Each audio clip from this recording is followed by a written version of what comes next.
here's who's not missing: the Big Ten East. Now, I think the Big Ten, top to bottom, and Jurassic Park, which is SEC for us.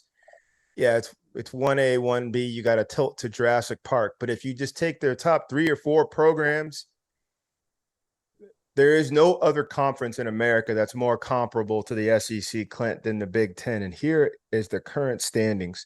Ohio State currently 3rd, Michigan 4th. And going from unranked right back into the discussion is Penn State at 14, following them giving Auburn their worst home loss since 1984 and outrushing one of the SEC teams by 200 yards in their own backyard. Penn State is now 14th. I want to walk you guys through a couple things here regarding Michigan, because there is some question, and I can't even say it's not fair, about Michigan. They're ranked 4th. Who have they played? And people are saying, I think their total opponent schedules either 1-9 or 2-9 or something like that. But I asked the both of you, and we said this Saturday night: if a zoo visitor stumbles into a bear exhibit and gets mauled, blood and guts everywhere, and then 2 more stumble into that bear exhibit and they find themselves in the same fate, that's on the visitors to me. That bear is still a bear. It just hasn't seen another bear. I don't think it's right for people to question that bear.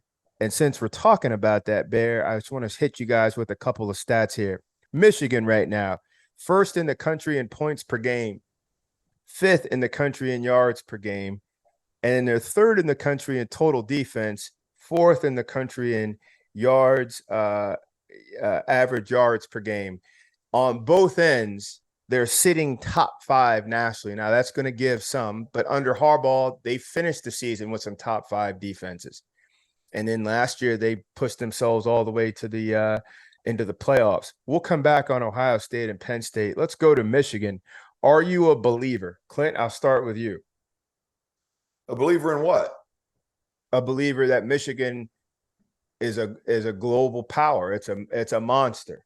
Whoever they see, they're easily an equal opposite regarding any competition out there. Yeah, I mean, based off of what we saw from Michigan last year, and we've seen, like you said, against lesser opponents this year, there's no reason not to believe that they're going to pick up where they left off. I mean, there's no reason not to believe that. I know it's been a little bit of a controversial situation with their quarterback, but there's no reason to believe that this team can't rally behind J.J. McCarthy and they can't go do something big. Yeah, I mean, I'm a believer at this point. I'm a believer that they can go out there and compete and be a college football playoff relevant football team in the conversation. Yeah, I'm completely, and this hasn't always been the case, but I'm completely A-okay with Michigan with that logo being in the conversation. Absolutely. We're dropping our merch. We got to start calling Underwood Daddy Brad. But I'm a big pod guy.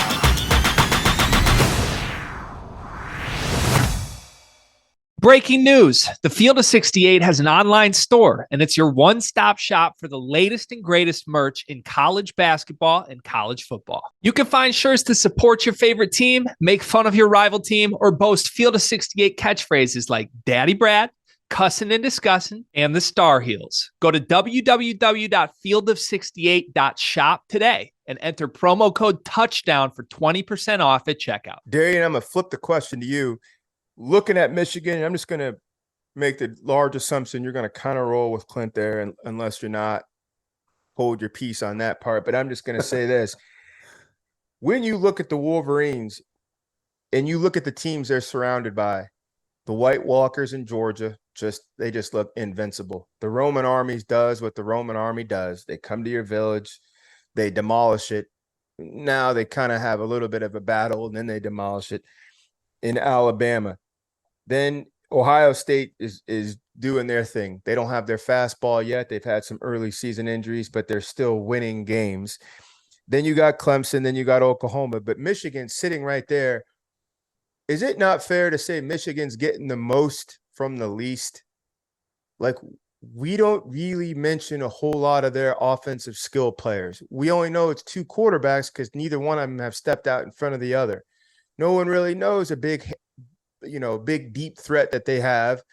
Blake Corum is a really nice running back, but that defense and everybody kind of sets him up for success. Last game, he had like 7 carries, 4 touchdowns. Couldn't we say they're getting the most with the least? And doesn't that also tip your cap back to Coach Harbaugh and what he's doing with that team? I don't think I'm ever going to say I would never view Michigan as an underdog. Like, I mean, they look at the stadium. I play just that speaks volumes. I can't see Michigan as an underdog. I will say, to me, out of the teams you listed, I guess obviously you got Georgia and Bama. They have the hardest time getting to the playoffs because they got to play, like you said, they got to play Penn State. They got to play Ohio State. So if anything, I feel like they deserve a lot of respect of their route each year. Michigan State, Wisconsin. Right. I mean, they got a route that they're going to have to get through. I'm looking at Penn State, October 15th. It's going to be a good game. Michigan State, they got Ohio State to cap off the season in that rivalry game. And so I think they haven't, in the past, I feel like they haven't been notable for anything besides just being good. Like, they've always had a good defense, especially last year, that top pick. So I think they do deserve some more credit. I think it'll be interesting to see them get into conference play and seeing how the dominance carries over to some actual teams that like have the same resources like that they do. So I think it's going to be interesting to see them kind of walk into these next couple games. I feel like that'll be the true test. And if they continue to steamroll teams like they're doing, scoring points, running the ball at will, stopping teams, holding them below 20 points, I mean, yeah, put them up there with the best of them. What's going on, guys? Rob Doster here, the founder of the Field of 68 and the Field of 12 Media Networks. I wanted to take a quick minute to let you guys know about an exciting new project that we have been working on for the last 3 months. The Almanac, an all-encompassing preview of the 2022-23 college basketball season. We spoke with every single Division I head coach to give you a robust and accurate preview for all 363 Division I college basketball teams. We have predictions for conference finishes for all 32 leagues. We have features on the best freshmen, the best big men, the breakout stars, the coaches on the hot seat, so much more. It is 600,000 words of sheer happiness for the college basketball fan in your life. The Almanac is going to be available for digital purchase on September 26th for just $19.99, but you can pre-order it today using the promo code HOOPS and save 20%. Just hit the link in the description below.